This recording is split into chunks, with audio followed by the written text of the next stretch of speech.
The lawyer slid the divorce papers across his mahogany desk, and I watched my husband of 47 years sign his name without hesitation.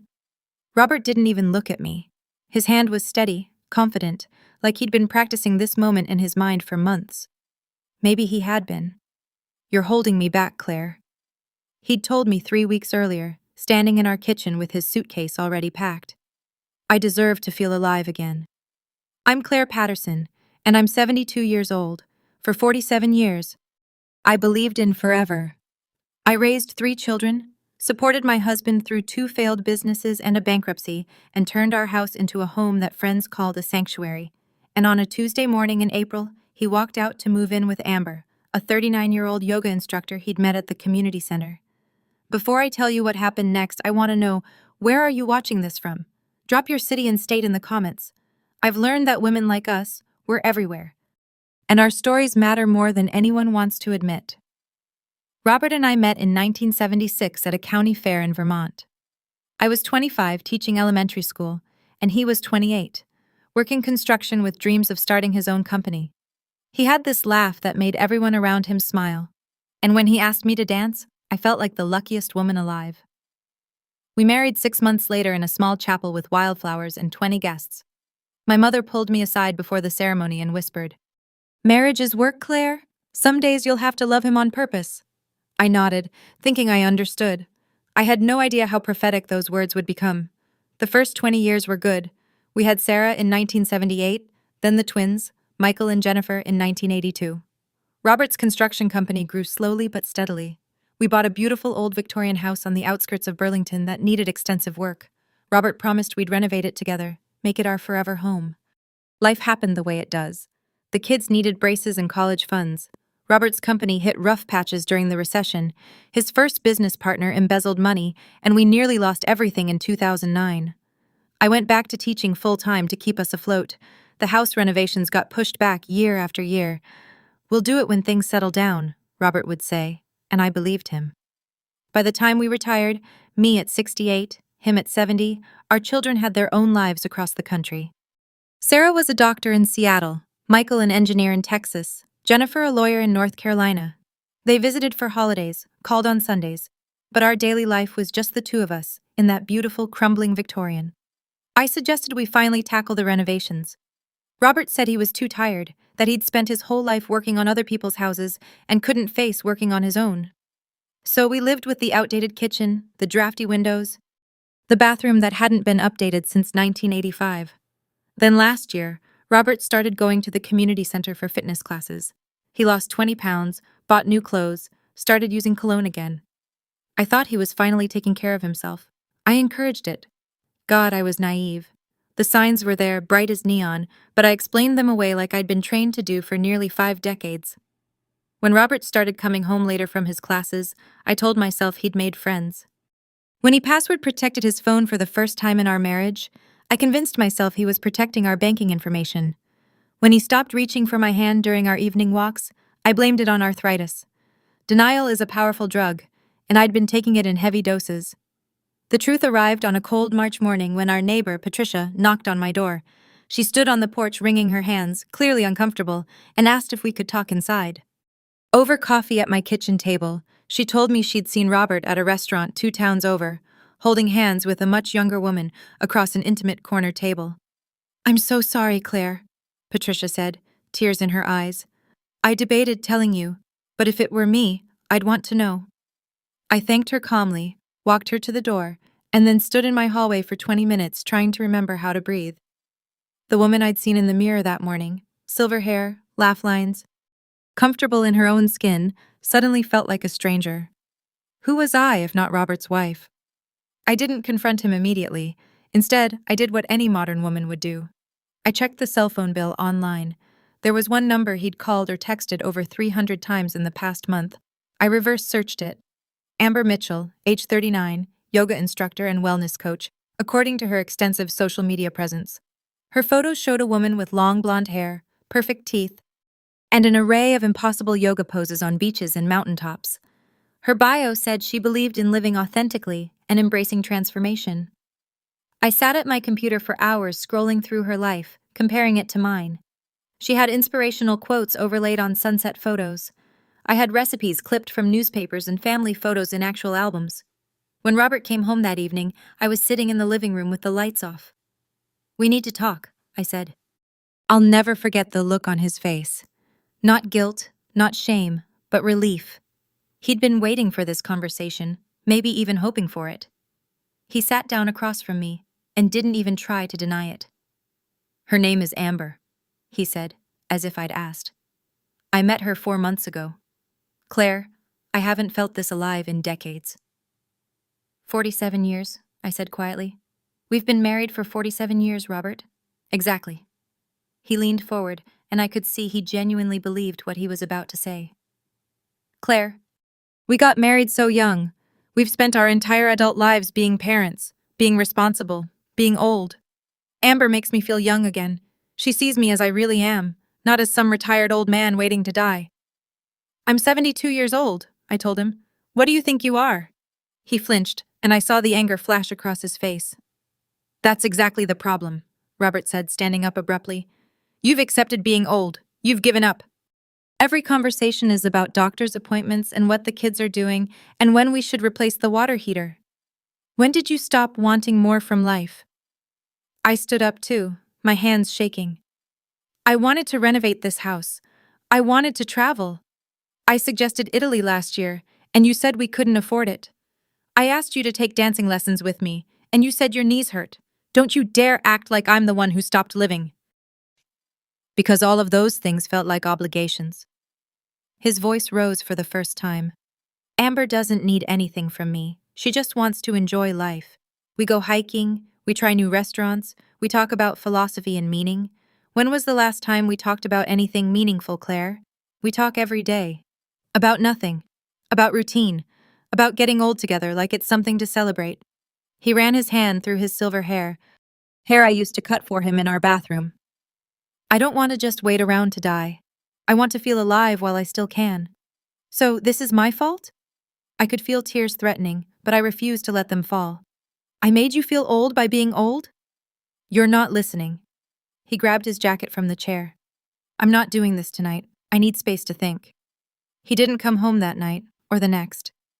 On the third day, Sarah called me, crying. Robert had called her to explain the situation and ask her to check on me. Our daughter, 3,000 miles away, was trying to manage her father's midlife crisis, or more accurately, his late-life crisis, over FaceTime. "Mom, I'm so sorry," she sobbed. "Do you want me to fly out?" "No, honey, stay with your family. I'm fine." I wasn't fine, but what mother wants her daughter to see her like this? The twins called next, both furious with their father. Michael threatened to fly out and knock some sense into him, while Jennifer started researching divorce lawyers. My children were ready to go to war for me, but I could hear the confusion in their voices. Their stable, boring parents were supposed to be the one constant in an unstable world. Robert returned on a Thursday afternoon to pack his things. He moved through our house like a ghost, filling suitcases with clothes, toiletries, and the leather jacket I'd given him for his 60th birthday. I watched from the kitchen doorway, silent. "I'm staying with Amber," he finally said, not meeting my eyes. "Just temporarily, until I figure things out." "Figure what out exactly?" "What I want, who I am without all these expectations weighing me down." He zipped up the last suitcase. "Claire, you've been an amazing wife and mother, but I need to know what it feels like to just be Robert again. Not someone's husband or someone's father, just me."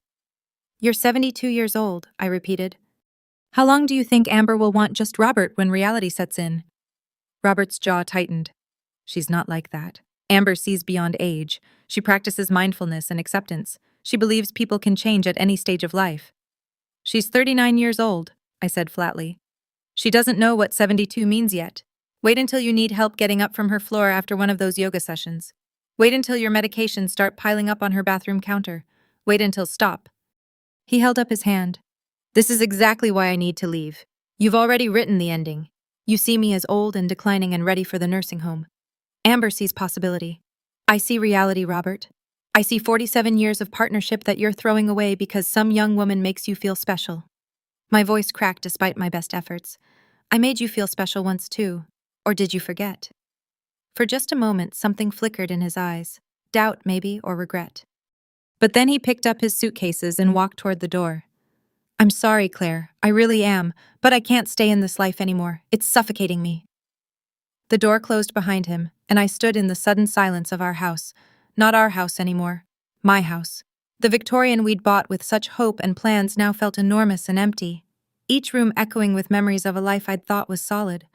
I didn't cry that first day. Instead, I walked through every room like I was seeing it for the first time.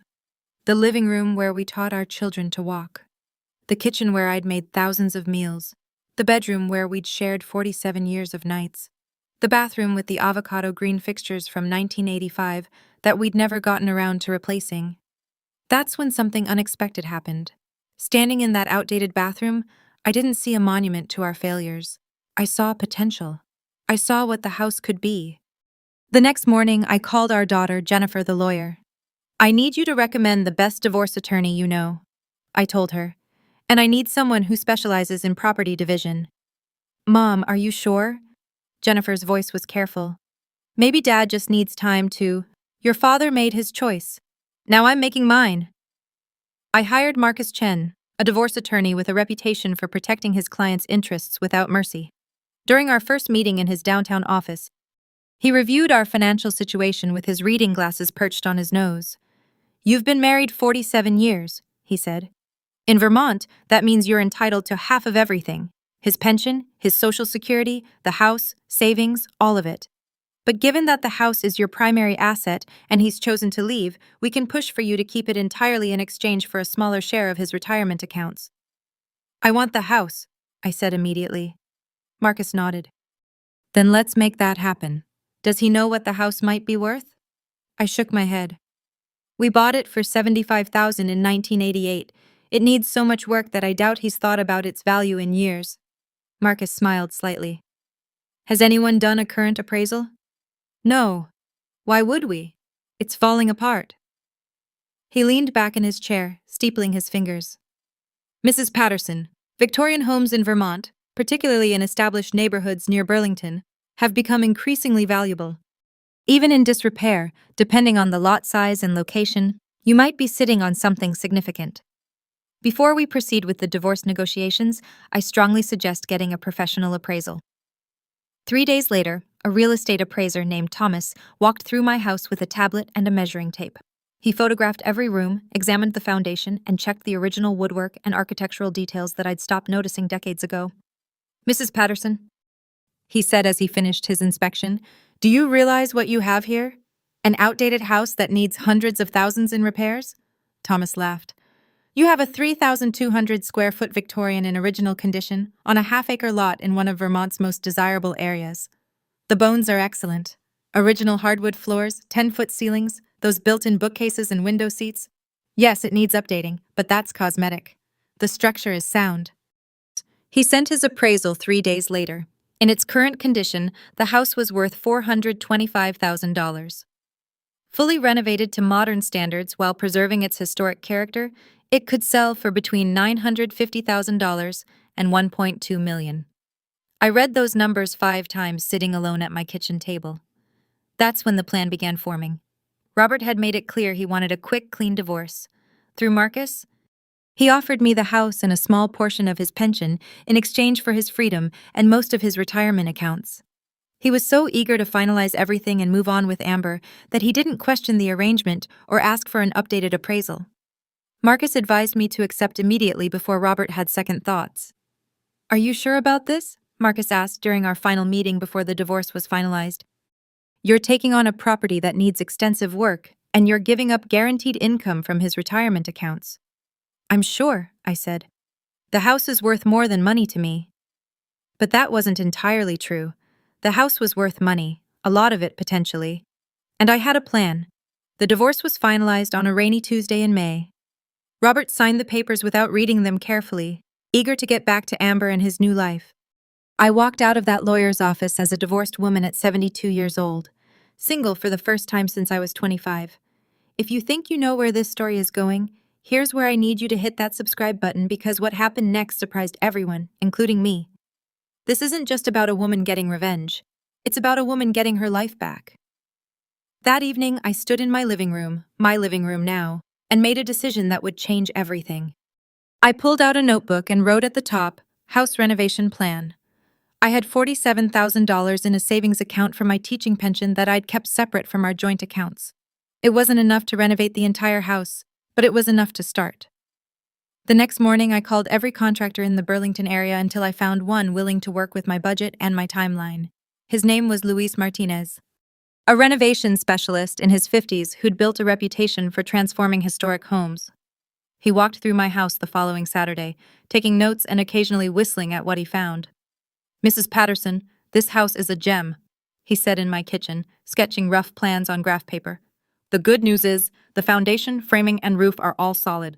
The bad news is everything else needs work. Electrical, plumbing, kitchen, bathrooms, windows, insulation. We're looking at a complete renovation to bring it up to modern standards." "How much are we talking?" Luis did some quick calculations.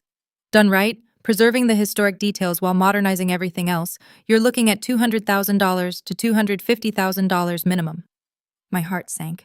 I have $47,000. "Then we get creative." Luis sat down across from me. "We prioritize the work that adds the most value. We do some of the labor ourselves where we can. We use reclaimed materials for the historic elements and cost-effective modern materials for the updated parts. And we phase it in sections. Why would you want to take on a project like this?" Luis smiled. "Because I love these old houses, and I can tell you do too. Plus, my wife heard about what happened with your husband from her book club. She told me if I didn't help you, I'd be sleeping on the couch for a month." I actually laughed for the first time in weeks.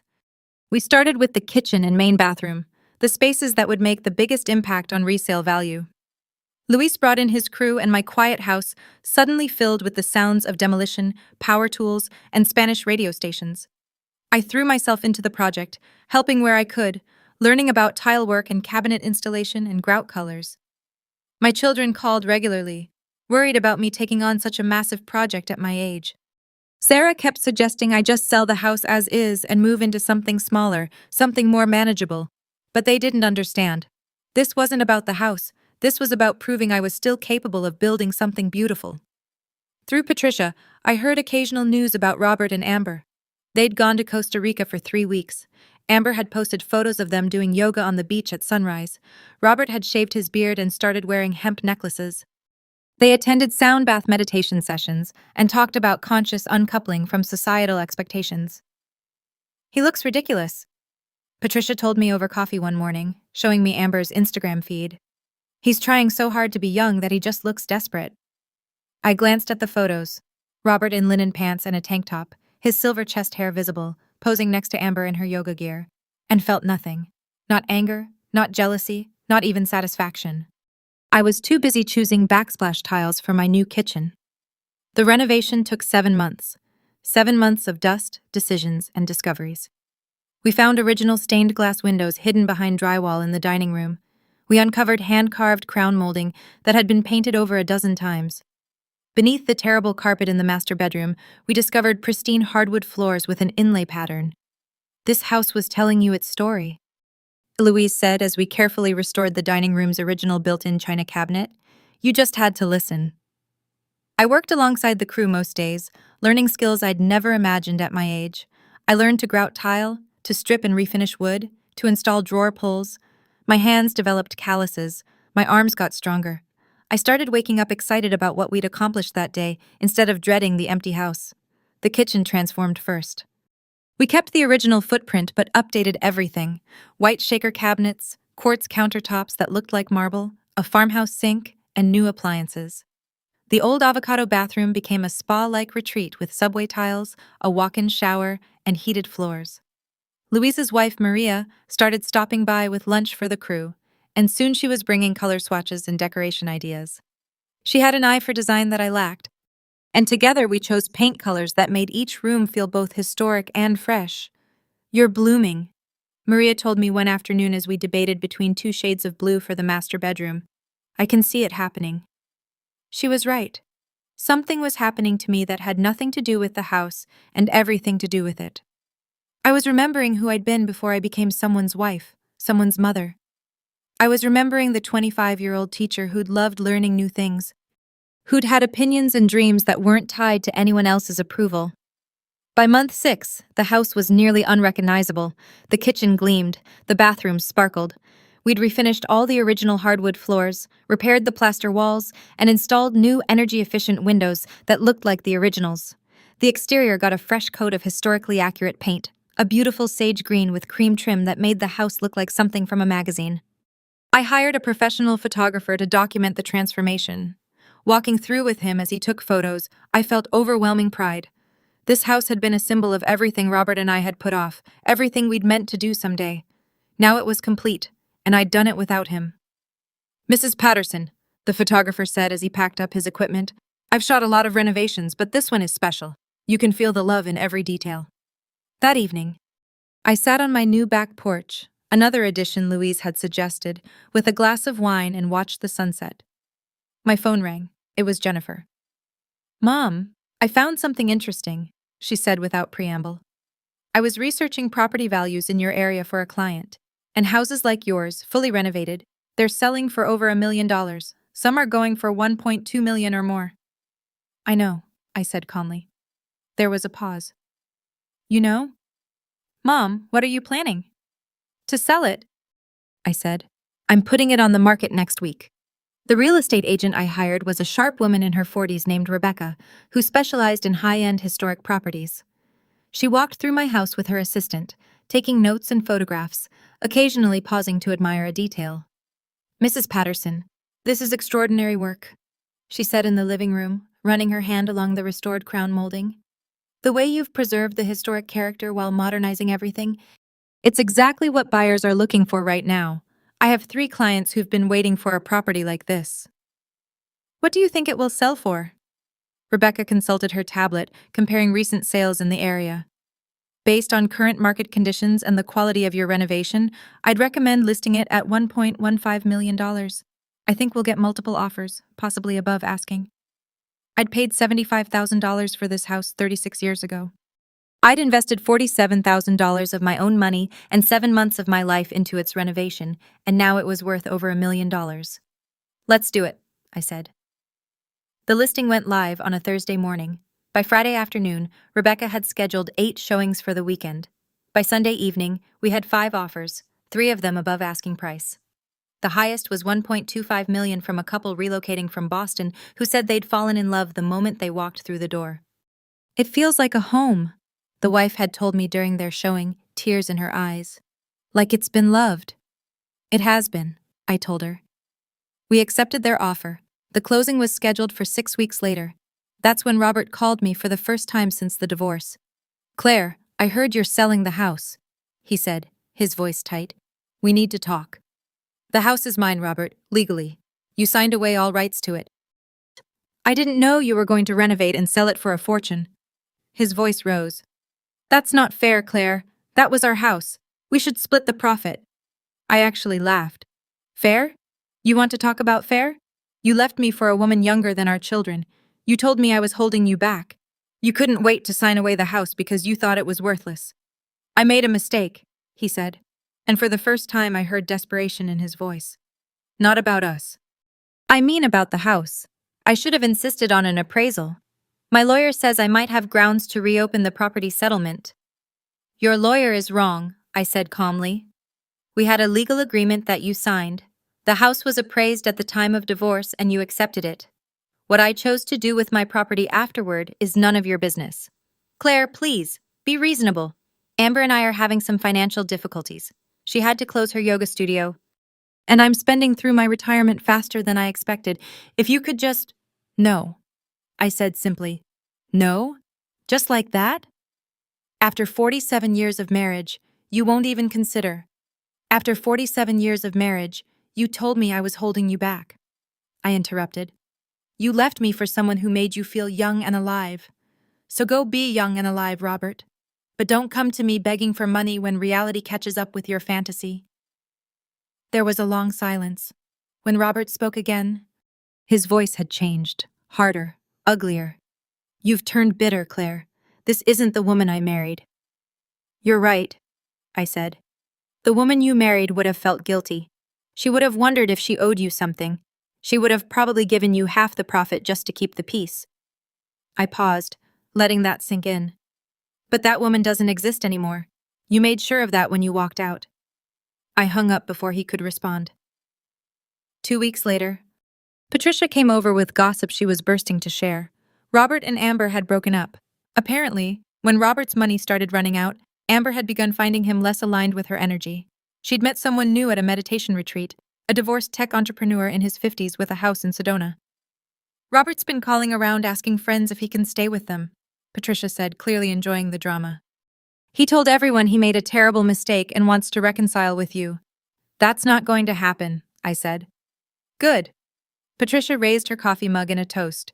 You deserve so much better. The house closing happened on a beautiful October morning. I signed the papers in Rebecca's office, watching my bank account grow by $1.25 million. So, after paying off the remainder of the renovation costs, Louise's final bill, and various fees, I walked away with just over $1.1 million in profit. That evening, Sarah, Michael, and Jennifer all video called me together, their faces arranged in a grid on my laptop screen.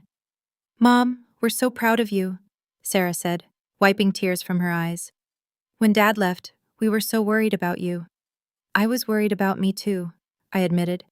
But I'm okay. Better than okay, actually. What are you going to do with the money? Michael asked. Invest it? Travel? Both, I said. I'm buying a small condo in Burlington. Something modern that I won't have to maintain. I'm setting aside money for retirement, and then I'm booking a trip to Italy, that trip your father and I never took. Alone? Jennifer asked carefully. No, I said, smiling. Maria, Luis's wife, has become a good friend. She's always wanted to see Tuscany, and her daughter just agreed to watch her grandkids for 3 weeks. We're going together this spring. 2 days before I moved out of the Victorian, Robert showed up at my door. He looked older than I remembered, tired in a way that had nothing to do with age. His hemp necklaces were gone. He was wearing his old construction jacket. Can we talk? He asked. Please, Claire. Just 5 minutes. Against my better judgment, I let him in. We sat in my empty living room on folding chairs, the only furniture left in the house. Sunlight streamed through the new windows, illuminating dust motes in the air. Robert looked around at the transformed space, and I watched the realization hit him what this house had become, what he'd given up. I made a terrible mistake, he said finally. Not just with the house, with everything, with us. Yes, you did. He winced at my directness. I was stupid, Claire. I was scared of getting old, of becoming invisible. When Amber paid attention to me, it felt like being alive again. But it wasn't real. None of it was real. And you want me to feel sorry for you? No, I want you to forgive me. He leaned forward, his hands clasped between his knees.